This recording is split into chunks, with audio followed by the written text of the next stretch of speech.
Hello everyone, welcome to Internet Learning. Hope you all are doing well. So today we are going to start with chapter number 7 of class 10 geography, and the chapter's name is Lifelines of National Economy. So first of all, if you haven't watched the earlier chapters, then please click on the I button, there you will find the playlist, and if you're new to the channel, then please subscribe it and don't forget to press the bell icon so that you never miss an update. So let's start with our today's chapter, that is Lifelines of National Economy. तो इस पूरे chapter में हम transportation के बारे में पढ़ने वाले हैं और ट्रांसपोर्टेशन को क्या कहा गया है, lifelines of national economy.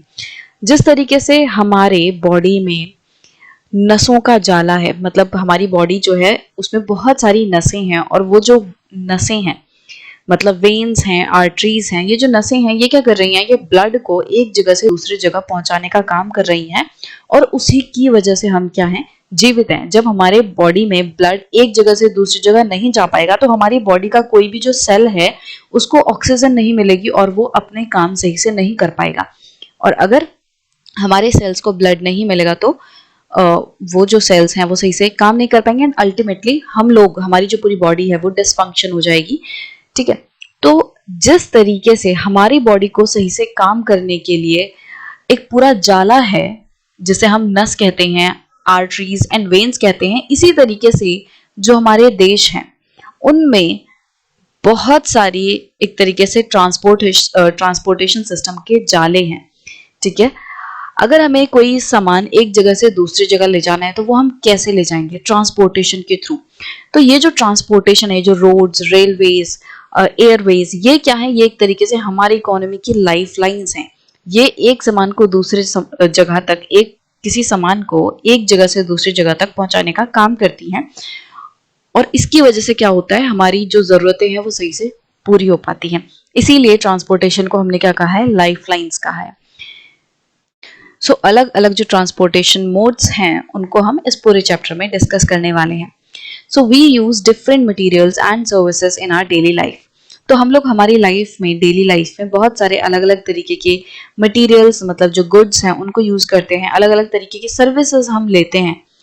Some of these are available in our immediate surroundings while other requirements are met by bringing things from other places. अब जो चीजें हमें चाहिए होती हैं अपनी जरूरतों को पूरा करने के लिए, उनमें से कुछ चीजें तो हमारे आसपास से ही हमें मिल जाती हैं। फॉर एग्जाम्पल, मान लो आपको सब्जी बनानी है और सब्जी बनाने के लिए आपको कड़ी पत्ता चाहिए। अब कड़ी पत्ता जो है वो आपके साइड में एक पौधा लगा हुआ है कड़ी पत्ते का, तो आप जाओगे घर से बाहर, डायरेक्ट उस पौधे से पत्ते तोड़ोगे और आपकी जरूरत पूरी हो गई, है ना। तो इस तरीके से बहुत सारी ऐसी चीजें हैं जो कि हमें हमारे आसपास से मिल जाती हैं और उसको लेने के लिए हमें बहुत ज्यादा दूर से सामान नहीं मंगवाना पड़ता। बट वहीं कुछ ऐसी चीजें होती हैं जो कि हमारे आसपास नहीं होती। वो जो सामान है वो ऐसा होता है जो हमसे बहुत ज्यादा दूर है, लाखों किलोमीटर दूर है, और उस सामान को हमें अपने घर तक पहुंचाना है, अपने पास लाना है। तो वो हम कैसे करेंगे। So goods and services do not move from supply locals to demand locals on their own. अब ये जो सामान है, गुड्स हैं, सर्विसेज हैं, ये अपने प्लेस ऑफ सप्लाई से प्लेस ऑफ डिमांड तक अपने आप नहीं पहुंचते हैं। जैसा कि मैंने बोला कि अभी कोई ऐसा प्रोडक्ट है, ऐसी चीज है जिसकी हमें जरूरत है बट वो लाखों किलोमीटर दूर है हमसे। अब वो लाखों किलोमीटर दूर से खुद चल के, अपने पाँव पे चल के तो नहीं आने वाला। जो सामान है वो तो नॉन लिविंग थिंग है, उसका तो कोई पैर नहीं है, उसका तो कुछ भी ऐसा सिस्टम नहीं है कि वो खुद से चल के आ पाए। तो इसका मतलब कि वो जो सामान है उसे हमें इंसानों को एक जगह से दूसरी जगह पे ट्रांसपोर्ट करना होगा, ले जाना होगा। तो मतलब कि अगर मुझे अपने घर पे यहाँ पे कोई सामान चाहिए और वो सामान यहाँ पे बनता है, तो कुछ ना कुछ ऐसा सिस्टम होना चाहिए जिससे जो सामान है अपने प्रोडक्शन या सप्लाई के प्लेसेस से मेरे घर तक आ सके। The movement of these goods and services from their supply locations to demand locations necessitates the need for transportation. अभी जो मूवमेंट हो रही है, मतलब अगर हमें सामान की मूवमेंट करानी है तो इसके लिए क्या जरूरी हो जाता है कि हमारे पास एक अच्छा सिस्टम हो ट्रांसपोर्टेशन का। तो मतलब कि अगर हमें कोई भी प्रोडक्ट एक प्लेस से दूसरे प्लेस पे मूव कराना है या कोई भी सर्विस हमें एक प्लेस से दूसरे प्लेस पे मूव करवानी है, तो उसके लिए एक अच्छा ट्रांसपोर्टेशन सिस्टम बहुत बहुत ज्यादा जरूरी है। Some people are engaged in facilitating these movements. अब कुछ ऐसे लोग होते हैं जो कि इस मूवमेंट को करवाते हैं। मतलब कि देखो, यहाँ पे कोई पर्सन था जिसने कि कोई प्रोडक्ट बना दिया। यह है प्रोडक्ट की place of supply. Let's say कि आपको कोई बिस्किट का पैकेट चाहिए। अब वो जो बिस्किट है वो यहाँ पे किसी पर्सन ने बनाया, सप्लायर ने बनाया, और यहाँ पे आप हो, ये आपका घर है और आपको यहाँ पे अपने घर पे ये बिस्किट का पैकेट चाहिए। तो इस पर्सन ने बिस्किट बना दिया, इसका काम खत्म, और आपको बिस्किट चाहिए। तो ये जो बिस्किट का पैकेट है ये इस सप्लाई वाली जगह से आपके घर तक कौन लाएगा? तो कुछ ऐसे लोग हैं जो कि इस ट्रांसपोर्टेशन को फैसिलिटेट कराते हैं, कुछ ऐसे लोग हैं जो कि इस ट्रांसपोर्टेशन के काम में इन्वॉल्व हैं, जिसकी वजह से सामान एक जगह से दूसरी जगह मूव हो पाता है। These are known to be traders who make the products come to the consumers by transportation. तो ये ट्रेडर्स होते हैं, इन्हें हम ट्रेडर्स कहते हैं, जो कि कोई भी सामान है उसको एक जगह से दूसरी जगह पे पहुंचाने का काम कर रहे हैं, जो कि प्रोडक्ट को प्रोड्यूसर से ले रहे हैं, सप्लायर से प्रोडक्ट को ले रहे हैं, और कंज्यूमर को, हम जो अल्टीमेट कंज्यूमर हैं उन तक सामान को पहुंचा रहे हैं। तो इन्हें हम क्या कह रहे हैं? ट्रेडर्स, ऐसे लोगों को। Thus, the pace of development of a country depends upon the production of goods and services as well as their movement over space. तो देखो, अगर हमें किसी भी देश के डेवलपमेंट को जानना है कि वो कितनी तेजी से देश डेवलप कर रहा है, तो उसके लिए हमें क्या देखना होगा कि उस देश में गुड्स एंड सर्विसेज कितने ज्यादा बन रहे हैं, कितनी तेजी से बन रहे हैं। बट गुड्स एंड सर्विसेज के साथ साथ movement of goods and services over space also plays an important role.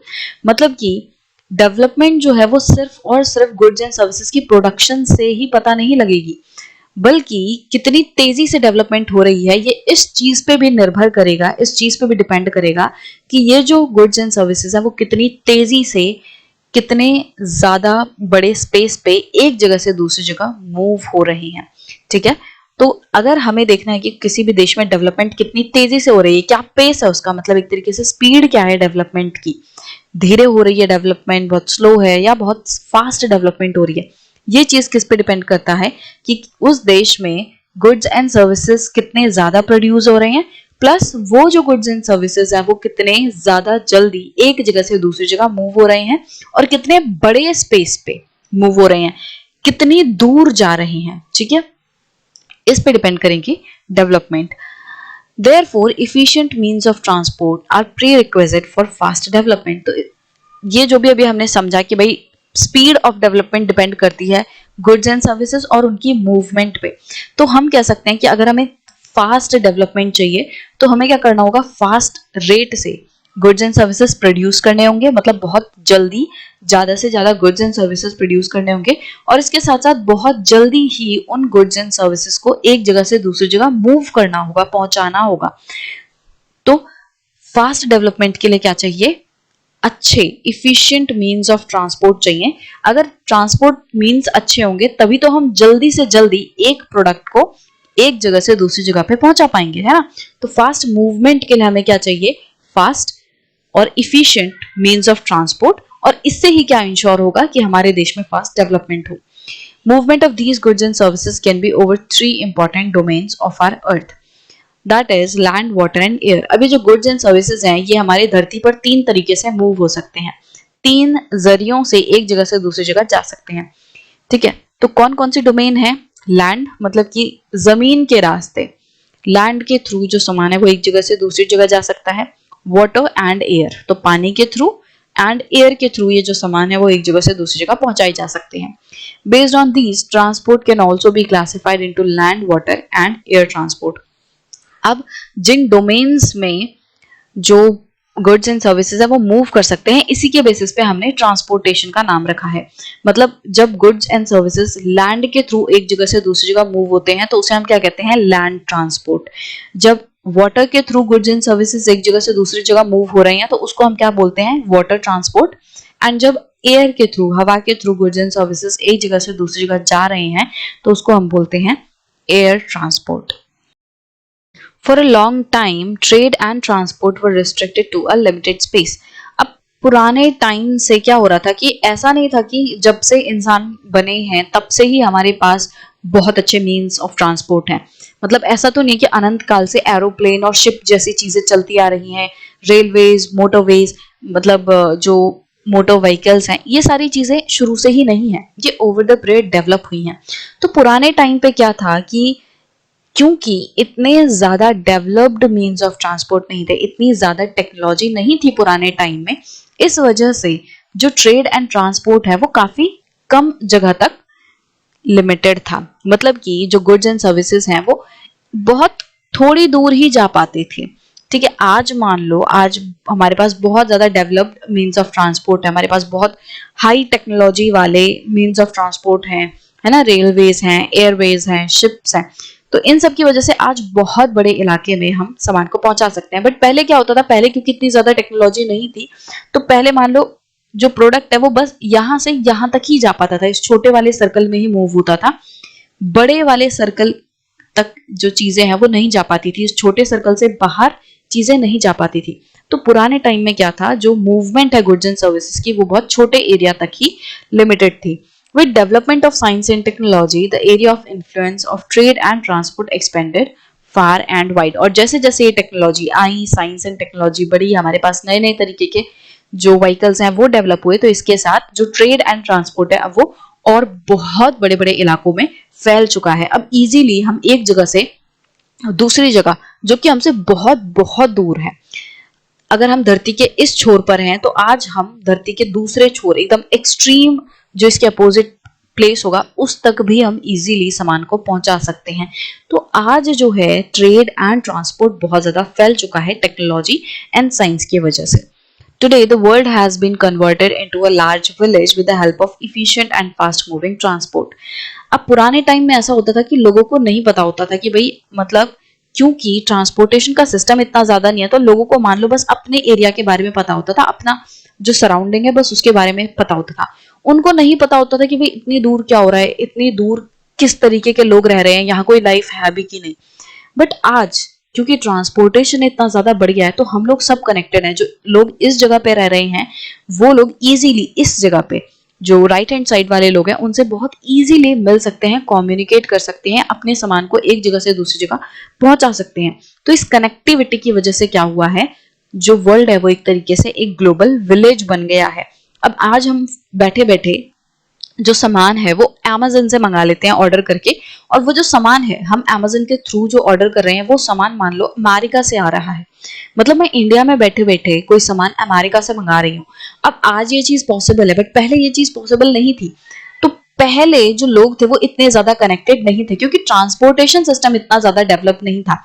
आज मैं क्यों ये चीज कर पा रही हूँ, क्यों मैं कोई भी सामान Amazon से अमेरिका से मंगा सकती हूँ Amazon के थ्रू, क्योंकि हमारे पास ट्रांसपोर्टेशन सिस्टम बहुत ज्यादा डेवलप्ड है। हमें पता है कि भाई हमारे पास ऐसे साधन हैं, ऐसा ट्रांसपोर्टेशन सिस्टम है जो कि अमेरिका से सामान को मेरे तक पहुंचा सकता है।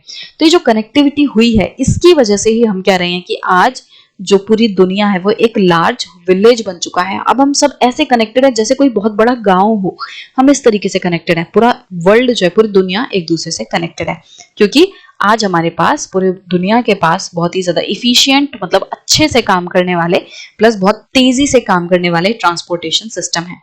Transport has been able to achieve this with the help of equally developed communication system। अब ट्रांसपोर्टेशन का जो सिस्टम है वो इतना फास्ट एंड इफिशिएंट ऐसे ही नहीं हो पाया है, इसे सपोर्ट मिली है अच्छे कम्युनिकेशन सिस्टम की। ठीक है, मतलब कि अगर हमें देखो, अगर आपको कोई सामान एक जगह से दूसरी जगह भेजना है, मतलब फॉर एग्जांपल आपके पास कोई बुक है, आपके पास जियोग्राफी की बुक है, एंड आपके फ्रेंड को वो बुक चाहिए जियोग्राफी की, तो आप क्या करोगे, आप अपने दूसरे फ्रेंड को बोलोगे, फॉर एग्जांपल आप यहाँ पे ए हो और यहाँ पे बी है। अब आपको क्या करना है, आपको अपनी जो बुक है वो इस बी तक पहुंचानी है। अब आपका एक फ्रेंड है सी जो कि बी के घर के पास जाने वाला है, वो पहले आपके पास आया था, और ये जो सी है इसका घर बी के ही पास है। तो आपको याद आया कि अरे भाई सुन, बी को जो है ज्योग्राफी की बुक चाहिए, तो एक काम करो, तुम जो है मेरी बुक लो और बी तक पहुंचा दो। तो ए जो है वो अपनी बुक सी को पकड़ा देगा, और जो सी है वो बी को दे देगा बुक। तो ये ट्रांसपोर्टेशन तो हो गई। सी जो है वो अपनी साइकिल से जाएगा भागा भागा और बी को बुक दे देगा। बट ए को कैसे पता चलेगा कि बी को बुक मिल गई? जो ए है वो कंफर्म करेगा, वो बी को कॉल लगाएगा कि भाई आपने बुक मांगी थी मेरे से जियोग्राफी की, मैंने सी के हाथों आपको भिजवा दी थी, क्या आपको बुक मिली? और बी कहेगा कि हाँ भाई मेरे को जियोग्राफी की बुक मिल गई, ठीक है। तो ये क्या हुआ, कम्युनिकेशन सिस्टम जो है वो ट्रांसपोर्टेशन को सपोर्ट करता है। यहाँ पे ट्रांसपोर्टेशन किसकी हुई, बुक की हुई, बट ये चीज एक तरीके से लोगों में विश्वास कैसे आया, ए को कैसे विश्वास हुआ कि भाई मेरी बुक बी तक पहुंच गई है, जब उसने कम्युनिकेट किया उससे कि हाँ भाई पहुंच गई है। इसी तरीके से भाई मान लो रास्ता में पूछना है, अगर हमें एक जगह से दूसरी जगह जाना है और हमें रास्ता ही नहीं पता है, तो हम क्या करेंगे, हम कम्युनिकेट करेंगे, कम्युनिकेशन के थ्रू एक दूसरे से पूछेंगे, इंफॉर्मेशन लेंगे और उसके थ्रू हम डिजायर्ड प्लेस पे जाएंगे। तो जो ट्रांसपोर्टेशन है ना वो अकेले काम नहीं कर सकता है, उसके लिए कम्युनिकेशन की बहुत ज्यादा जरूरत है। जैसे आपने देखा होगा एरोप्लेन वगैरह में क्या होता है कि जो पायलट्स वगैरह हैं उनके पूरा एक सिस्टम लगा रहता है, उनके पास हेडफोन रहता है, माइक रहता है और वो कम्युनिकेट करते रहते हैं। मान लो कुछ इमरजेंसी आ जाती है तो वो अपनी उनकी जो टीम है जो धरती पे बैठी हुई है, जो उनका एक तरीके से सिस्टम है जमीन पे लगा हुआ है, उनसे वो कम्युनिकेट करते हैं। ये एरोप्लेन है मान लो ऊपर, यहाँ पे कुछ हो रहा है, ठीक है, यहाँ पे कोई इमरजेंसी आ गई है, तो यहाँ पे जो पायलट है वो कम्युनिकेट करेगा किससे, इन लोगों से। और कम्युनिकेशन का मतलब सिर्फ ऐसा ही नहीं है कि भाई कोई दिक्कत आ गई है हमें तभी बताना है कि भाई एरोप्लेन में इंजन खराब हो गया है और ऐसी कोई दिक्कत आ गई। इसके अलावा कम्युनिकेशन ये भी है कि वो जो एरोप्लेन है वो किस तरीके से किस पोजीशन पे है, उसका ऑल्टीट्यूड क्या है, कितने हाइट पे है। ये जो नीचे बैठे लोग हैं वो दूसरे एरोप्लेन को कैसे बताएंगे कि भाई इस जगह से एरोप्लेन आ रहा है, तुम इसके सामने से मत जाना, तुम दूसरा रास्ता पकड़ना। तो ये क्या है, कम्युनिकेशन हो रही है। पूरी टेक्नोलॉजी ऐसे डेवलप्ड है कि जो ट्रांसपोर्टेशन है, जो ट्रांसपोर्ट कर रहे हैं लोग, वो एक दूसरे से कम्युनिकेट कर रहे हैं और आसानी से एक जगह से दूसरी जगह जा पा रहे हैं। अगर इनके बीच में कम्युनिकेशन नहीं होगी तो एक जहाज जो है वो दूसरे जहाज से टकरा जाएगा और कोई हादसा हो जाएगा। तो कम्युनिकेशन बहुत इंपॉर्टेंट है। तो मैं एग्जाम्पल देने की ये इस तरीके के जो एग्जाम्पल है वो मैं इसलिए दे रही हूँ ताकि आपको ये समझ आए कि भाई जो ट्रांसपोर्टेशन है ना वो अकेले अकेले सब कुछ नहीं कर सकता। कम्युनिकेशन का होना बहुत इंपॉर्टेंट है। अगर हमें अच्छे तरीके से ट्रांसपोर्टेशन डेवलप करना है उसके लिए बहुत इंपॉर्टेंट है कि इफिशिएंट कम्युनिकेशन सिस्टम हमारे पास हो। Therefore, transport, communication and trade are complementary to each other. तो इसीलिए हम कह सकते हैं जो ट्रांसपोर्ट है, कम्युनिकेशन है और जो ट्रेड है, व्यापार है, ये तीनों चीजें एक दूसरे से जुड़ी हुई हैं और ये तीनों चीजें एक साथ चलती हैं, हाथों में हाथ डाल के चलती हैं। तो ये तीनों चीजें ट्रांसपोर्ट, कम्युनिकेशन एंड ट्रेड ये एक दूसरे को सपोर्ट करती हैं। फॉर एग्जाम्पल देखो, ट्रांसपोर्ट और कम्युनिकेशन का रिलेशन तो आपको समझ आ गया। अब ट्रांसपोर्ट और ट्रेड का मतलब क्या है? देखो, ट्रेड का मतलब व्यापार करना, कोई सामान एक जगह से दूसरी जगह पहुंचाना है, ठीक है, बेचना है। अब मैन जैसे वही अगेन सप्लायर है यहाँ पे और यहाँ पे कंज्यूमर है। अब सप्लायर कह रहा है कि कंज्यूमर को मेरे को एक पैकेट बिस्किट बेचना है। अब इन दोनों के बीच तो डील हो गई, इन्होंने तो अपनी ट्रेड कर ली, पर ये ट्रेड सक्सेसफुल कैसे होगी? कैसे ये जो बिस्किट इसने इसको बेचा है वो एक्चुअली सी के पास, कंज्यूमर के पास जाके पहुंचेगा? ट्रांसपोर्टेशन के थ्रू। तो ट्रांसपोर्टेशन और ट्रेड क्या हो गए? एक दूसरे से जुड़ गए। और कम्युनिकेशन और ट्रेड कैसे जुड़े हुए हैं भाई? सप्लायर ने और कंज्यूमर ने एक दूसरे से कम्युनिकेट ही तो किया कि सप्लायर ने बोला कि भाई मेरे पास एक पैकेट बिस्किट है, कंज्यूमर ने बोला कि मुझे एक पैकेट बिस्किट चाहिए। तो इन दोनों ने एक दूसरे से कम्युनिकेट किया, बातचीत की, एक दूसरे को एक तरीके से अप्रोच किया और सी ने बोला कि भाई सप्लायर, अगर आपके पास एक पैकेट बिस्किट है तो मुझे बेच दो, मुझे भेज देना, मैं एक पैकेट बिस्किट खरीदने को तैयार हूं। तो यहाँ पे क्या हो रहा है? हर लेवल पे ट्रांसपोर्ट, कम्युनिकेशन एंड ट्रेड, ये तीनों चीजें क्या है? एक दूसरे से कनेक्टेड दिख रही हैं।